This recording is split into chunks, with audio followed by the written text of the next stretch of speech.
Shalom, shalom, bien-aimés. Merci. Et je suis encore heureux de vous retrouver pour cette émission Agora. Et je vais continuer mon message, la deuxième partie, dont le thème est Jésus est le bon berger. Et comme nous parlons de bon berger, nous allons de ce pas lire encore le psaume 23, ce n'est que 6 versets, afin de nous rappeler ce qu'est un berger et ce qu'il fait concrètement. Lisons, psaume 23. L'Éternel est mon berger, je ne manquerai de rien. Il me fait reposer dans de verts pâturages, il me dirige près des eaux paisibles. Il restaure mon âme, il me conduit dans les sentiers de la justice à cause de son nom. Quand je marche dans la vallée de l'ombre de la mort, je ne crains aucun mal, car tu es avec moi. Ta houlette et ton bâton me rassurent. Tu dresses devant moi une table en face de mes adversaires.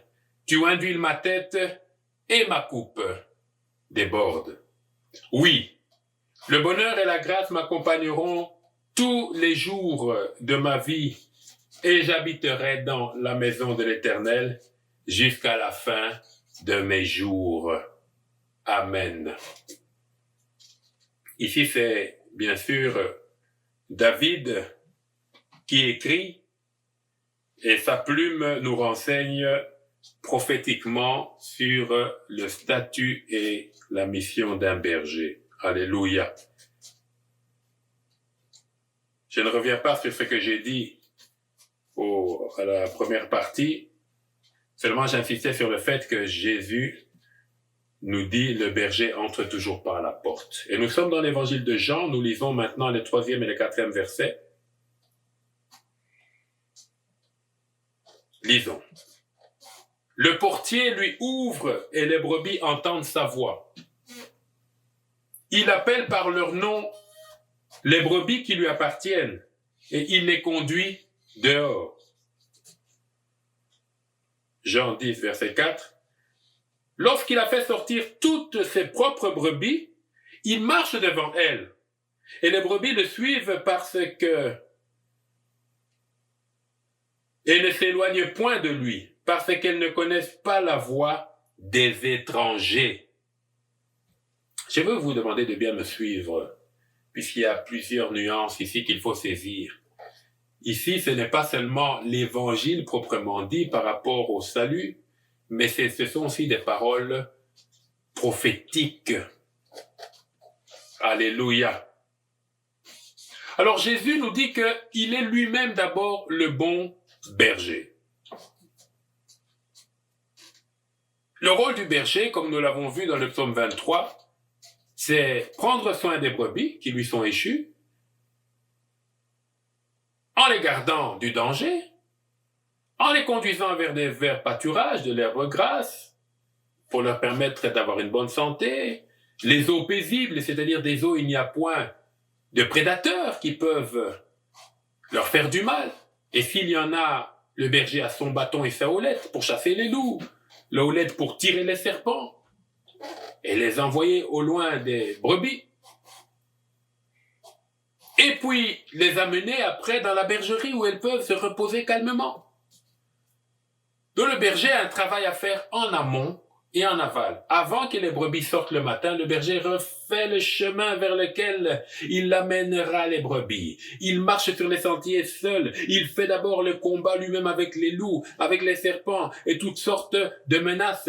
Et là, il sécurise l'espace dans lequel les brebis viendront paître. Et lorsque c'est fait, il revient. Là, déjà, quand le berger sort, il est 2h, 3h du matin. Et là, il revient. Et quand il revient, à 5h du matin, avant l'aube, puisqu'il faut que la rosée soit sur l'herbe pour que les brebis mangent à l'aise, pour que l'herbe ne soit pas sèche. Avant l'aube, il réveille les brebis. Mais regardez, le processus ici est expliqué avec une telle précision que cela nous édifie. Premièrement, au verset 3, on dit, quand le berger entre dans la bergerie, la première chose, le portier lui ouvre. Mais qui est le portier qui va encore ouvrir au berger? Puisque c'est lui le berger. Oui, le portier lui ouvre.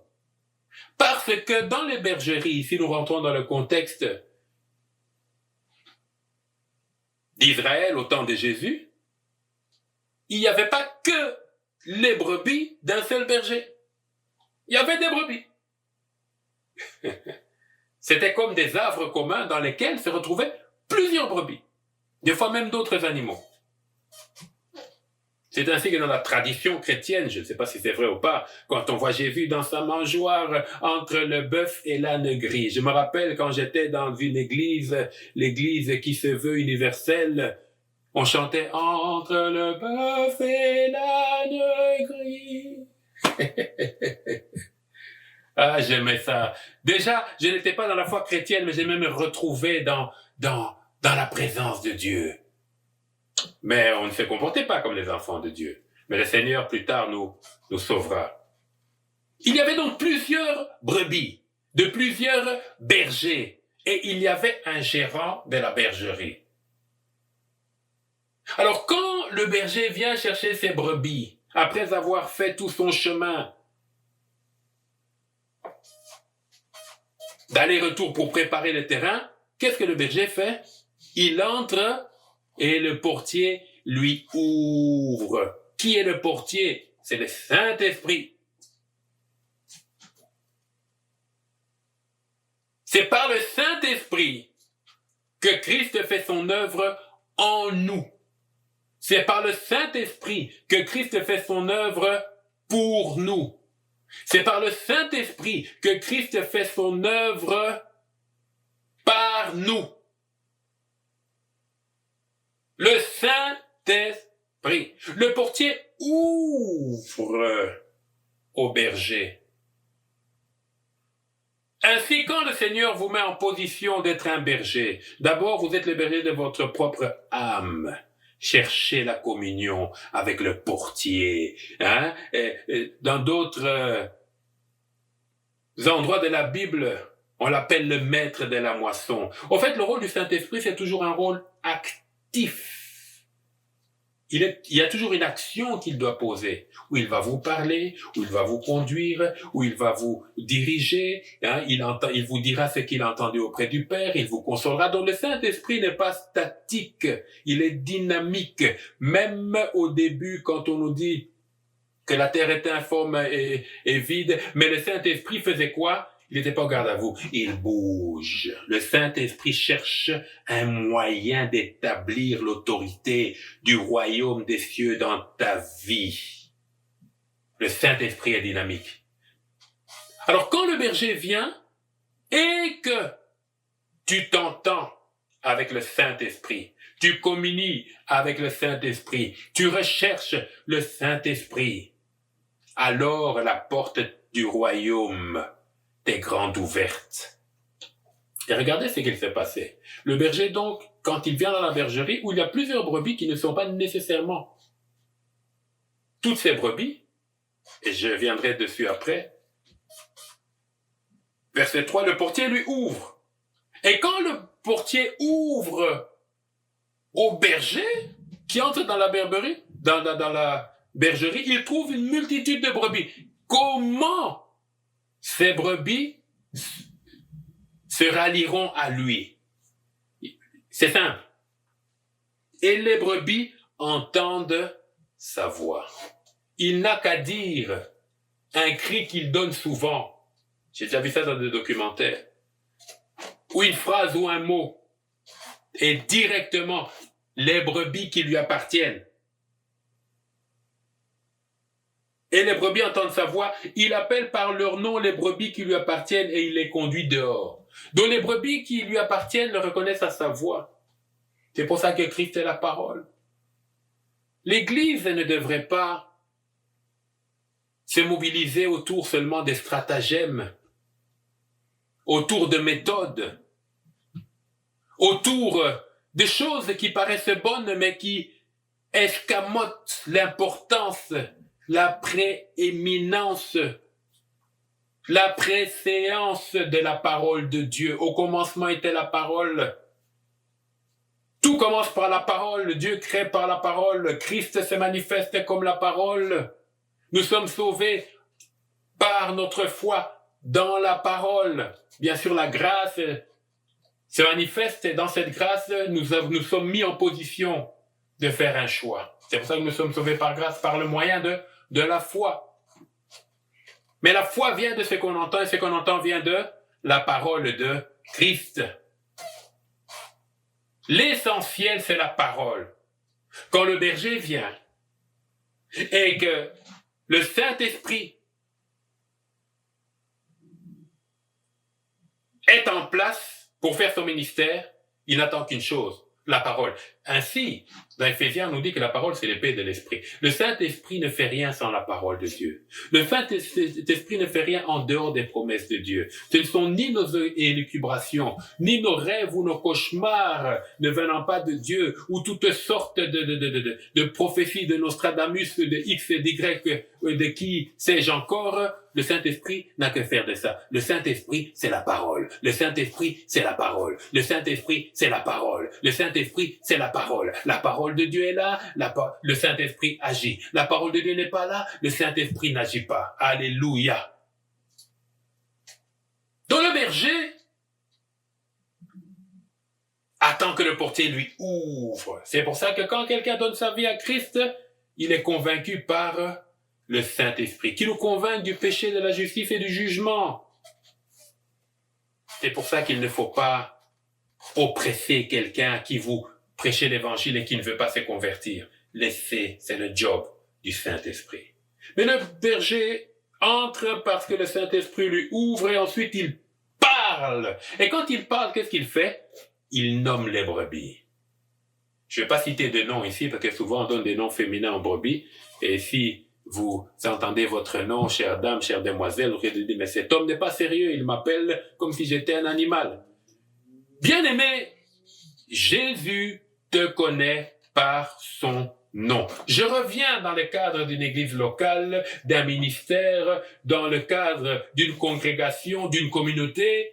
Un pasteur, un bon berger, le prophète des nations, l'évangéliste international, l'apôtre des apôtres, l'enseignant par excellence doit connaître ses brebis par leur nom. C'est pour ça que dans une congrégation, lorsque vous atteignez un certain nombre, il faut rajouter un ministère pastoral pour permettre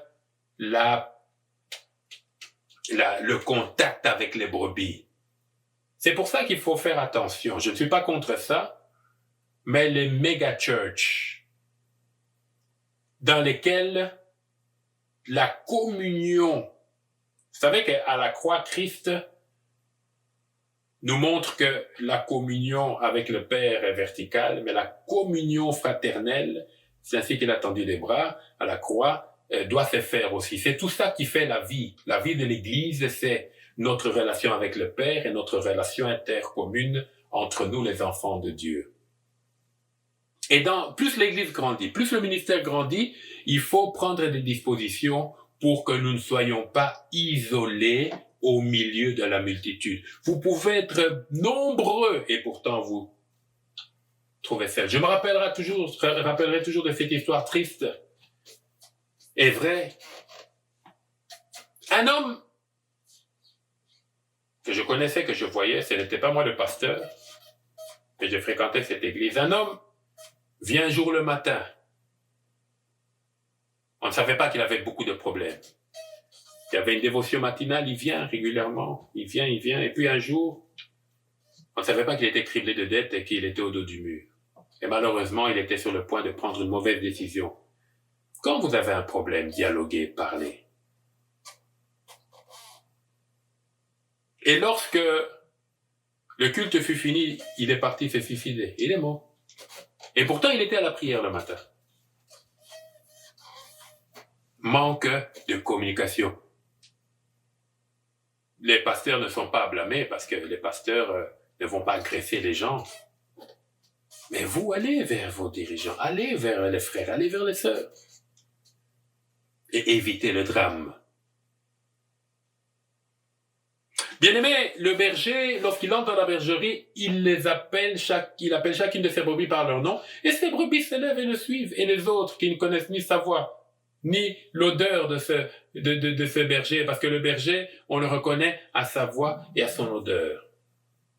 Ce sont les deux choses particulières qu'il faut retenir. C'est-à-dire, Christ, vous pouvez sentir sa présence, bien sûr pas avec l'odeur olfactive, venant des sens physiques, mais spirituellement parlant. Votre sensibilité développée avec le Saint-Esprit, vous sentez que Christ est là. Vous sentez, vous savez, vous avez la révélation que Christ est là. Et puis à la voix, quand quelqu'un prêche. Alléluia. Alors il est dit au verset 4, lorsqu'il a fait sortir toutes ses propres brebis, c'est pour ça, bien-aimés, il y a des brebis qui ne sont pas les vôtres. Ne pensons pas que nous devons aller dans toute église sous prétexte qu'il y a du monde là-bas. Dieu va vous assigner par le Saint-Esprit, que ce soit par la conviction, par la providence. Il va vous assigner dans une église locale. On ne change pas d'église locale sous prétexte qu'il y a ceci, il y a cela. Tel dimanche, je suis là, l'autre dimanche. Non, c'est un lieu de destinée. Soyez là où Dieu vous met, puisqu'il connaît le berger qu'il vous a échu. C'est par son ministère que vous aurez certaines choses que Dieu ne donne qu'à travers les hommes. Parce que le Seigneur a choisi de donner certaines choses directement, comme le Saint-Esprit. On n'a pas besoin de passer par ministère pour recevoir le Saint-Esprit, mais il y a certaines choses qu'il ne donne que par les ministères, puisqu'il les a établis pour l'édification du corps du Christ et le perfectionnement des saints. C'est le Seigneur qui a pris, il a fait des hommes captifs, dit la parole de Dieu, et les envoyé comme dons à l'Église, corps de Christ. Donc il y a des choses qui ne passeront que par les ministères, que tu le veuilles ou non. C'est pour ça que le Seigneur s'assure que le berger doit être un bon berger, et non un berger selon lui, comme on l'a vu dans un peu plus haut, je l'avais dit la dernière fois, des brigands et des voleurs et des brigands. L'argent, l'argent, l'argent, l'argent. Non, l'argent on en a besoin. Mais nous ne suivons pas l'argent comme un but ou une fin en soi. Nous prêchons l'évangile et Dieu dans sa liberté bénit. Alléluia. Donc, lorsqu'il fait sortir au verset 4 de Jean chapitre 10, toutes ses propres brebis, il marche devant elles. Voilà le rôle du berger. Et les brebis le suivent. Elles ne s'éloigneront point loin de lui parce qu'elles ne connaissent pas la voix des étrangers. Ici, 3 choses à souligner avant de conclure cette brève adresse. Premièrement, le berger a pour rôle de les faire sortir. Une brebis ne peut pas tout le temps être dans la bergerie. Ici, on voit l'évolution chrétienne. Vous étiez sur le banc, vous commencez à servir. Vous étiez dans l'ignorance, vous commencez à connaître les choses de Dieu. Vous étiez inutile, vous commencez à être utile dans le corps de Christ. Les brebis doivent sortir. Il faut un impact. Votre foi doit avoir un impact dans votre famille, dans votre milieu de travail, dans votre milieu scolaire ou estudiantin, dans votre milieu social, culturel, dans votre nation, sinon dans votre quartier, dans votre club de football, dans votre club de danse, dans votre là où vous allez danser, là où vous allez étudier. Il faut que votre vie ait un impact. Il faut sortir. Et c'est le rôle du berger. Et qu'est-ce que fait le berger? Il marche devant elle, partout où tu vas. Dieu te précède, l'ange de l'Éternel campe autour de ceux qui le craignent. C'est ce qui est écrit. Donc Jésus est là, par son esprit. Alléluia. Il marche devant elle. Ne pense pas que quand tu montes dans le bus, tu es seul. Jésus est avec toi. Ne pense pas que quand tu attends dans le couloir pour avoir un rendez-vous administratif, Jésus n'est pas là. Il est là. Ne pense pas que lorsque tous tes enfants ont quitté la maison, ils ont grandi, tu es maintenant grand-mère et des fois tu passes des temps seul, tu n'es pas seul. Il est là. Ne pense pas que quand tu prends l'avion, le train, quand tu prends les bateaux, ou tu es sur ton lit d'hôpital, Jésus n'est pas là dans les moments favorables ou défavorables. Jésus est là. Il est omniprésent. Omniprésent. Il est toujours là. Je ne vous laisserai pas, je ne vous délaisserai pas. Alléluia. Je suis avec vous jusqu'à la fin du monde. Jésus est là. Et les brebis le suivent, parce que les brebis ne doivent pas s'éloigner de leur berger. Mais écoutez, c'est le berger qui nous fait du bien. C'est le berger qui nous prêche. C'est le berger qui nous soigne. Là, je parle de Jésus et je parle pas de nos bergers, c'est que nous sommes dans la chair en tant que serviteurs, servantes de Dieu. Je parle de Jésus. Jésus qui nous fait du bien. Comment puis-je de moi-même prendre la décision de m'éloigner de mon Seigneur? Comment puis-je de moi-même prendre la décision de me mettre à l'écart de la grâce, à l'écart de la lumière, à l'écart de la faveur et de la bénédiction? Que je devienne mon chef, que je devienne mon Dieu, Non, bien-aimé, c'est le moment de revenir. Et si tu es là, rassure-toi que tu ne bouges pas, parce que ta place, c'est dans sa présence. Alléluia. Et regardez ce qui est écrit encore. Et les brebis le suivent parce que elles ne s'éloigneront point de lui, parce qu'elles ne connaissent pas la voix des étrangers. Là, nous touchons un point capital. Les brebis de ce berger qui est venu les chercher dans la bergerie, comme David le dit, pour les conduire dans des verts pâturages.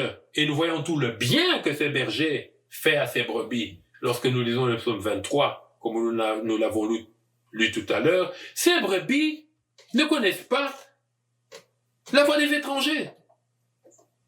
C'est-à-dire, d'un autre berger, vous pouvez être avec deux bons serviteurs de Dieu, mais le Seigneur ne va pas vous assigner à aller à 2 ou 3 églises à la fois. Tu cours partout. Ton église locale, tu n'es jamais là. Et pourtant, c'est la voix de ce berger que tu dois écouter. Elles ne connaissent pas la voix des étrangers. Il est de Dieu, oui, mais ce n'est pas là que tu dois être. Je t'avais dit dans cette église, vous êtes 25, vous êtes 10, vous êtes 200. Toi, tu cours seulement vers les grands stades, les grandes choses. C'est une très bonne chose. Et si tu es dans ces grands mouvements et que Dieu t'a placé là, reste en place, car c'est la voix que tu dois écouter. Toutes les voix nous font du bien, mais toutes les voix ne bénissent pas. Parce que la bénédiction, c'est lorsque le ciel impacte ta vie qu'il y a des effets. C'est pas seulement parce que ça t'a fait du bien. Oh, le culte était bien aujourd'hui, hein, et tu te sens bien. C'est pas ça la bénédiction. Bénédiction, c'est pas se sentir bien. C'est être guéri quand on était malade. C'est être fortifié quand on était faible. C'est être délivré quand on était captif. L'évangile ne consiste pas en paroles, mais il doit manifester la puissance de Dieu. C'est ainsi que les malades sont guéris. Quand Jean-Baptiste a demandé, Christ, c'est Jésus-là, est-il celui qui devait venir? Quelle est la réponse de Jésus? Les aveugles voient, les sourds entendent, les paralytiques marchent. Bien-aimé, à quel évangile as-tu cru? À quel Jésus as-tu cru? L'évangile des bibliothèques? Crois au Jésus de la Bible, celui qui guérit, qui bénit, qui te délivre des ténèbres. C'est ce berger-là qu'il faut suivre. Alors reste dans ton église locale et rends-toi utile, au lieu de courir là où il y a plus de confort. Que toi-même, tu as le confort,